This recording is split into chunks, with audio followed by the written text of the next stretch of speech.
Chào các bạn, hiện tại là Đỗ Anh đang có mặt ở tại đảo Khỉ. Và hôm nay sẽ có một trải nghiệm rất là thú vị, đó là chèo thuyền kayak.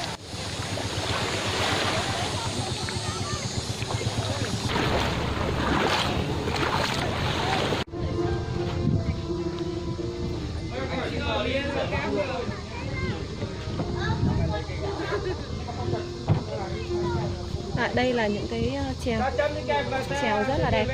Đây là thuyền kayak rất là colorful.